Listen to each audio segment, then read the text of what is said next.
An interesting feature of Snow Leopard is that you can have computer read your text aloud and perhaps even copy it into iTunes so that you can listen to it later. I have a piece of text here that I've selected. I'm going to come to the application menu, choose Services, and choose this service called Add to iTunes as a spoken track.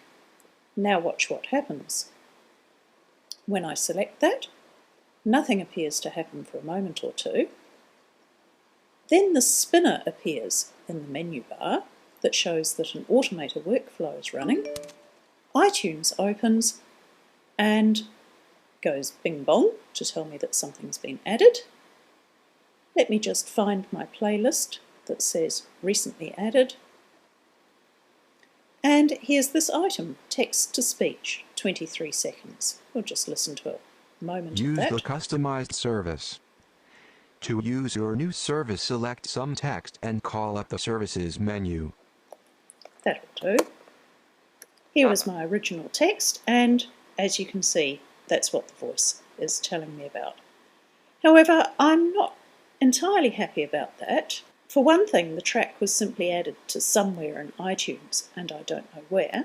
I'm going to delete that track.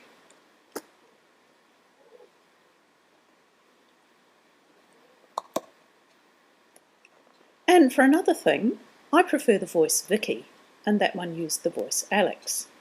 What I'm going to do is edit the service. Now the service itself, Add to iTunes workflow, is hidden fairly deep in the depths of your Mac under Macintosh HD, System folder, Library, Services, and there it is.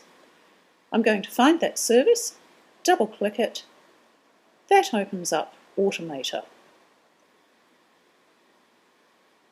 showing you the various steps that it takes.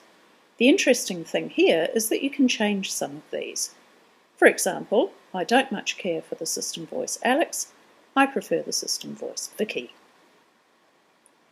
I don't necessarily want it to be saved as text to speech.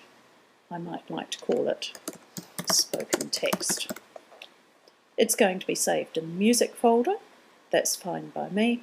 I'll leave it there. It's going to import this file into iTunes using the AAC encoder, but I could perhaps choose a different encoder if I wanted to. It's going to add the song to a new playlist called Spoken Text, but I have an existing playlist I'd rather it be added to. I'm going to choose Existing Playlist, and the one I want is called At the Beach. Now comes a very interesting moment because I want to save these changes. Come to the File menu and choose Save, but I find I can't save, so I'll just OK that.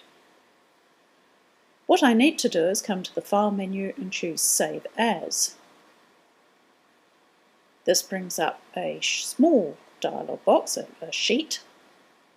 I'm going to save this with a different name, in fact. I'm going to save it with the name of Speak the File, and click Save. Now you'll have noticed there was no way to know where that file was being saved. I've tracked it down on your behalf. If you look in your user's home folder, Library, Services, you'll find that that's where it goes. Here it is, Speak the File workflow. I'm going to come back to my text, come to the Application menu, Services, and here it is, Speak the File. I'll select that. Again, the computer pauses for a moment. We get the spinner up here, and iTunes opens. Let me come to my At the Beach playlist, and here's my file, Spoken Text. Use the customized service. To use your new service, select some text. And so as you can see, that file now uses the voice Vicky, the one that I prefer. To find out a little more about this, visit the tip at mactips.info.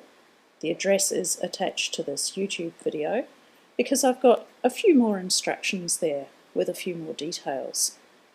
Let us know in the comments on the blog post how you get on with changing this service.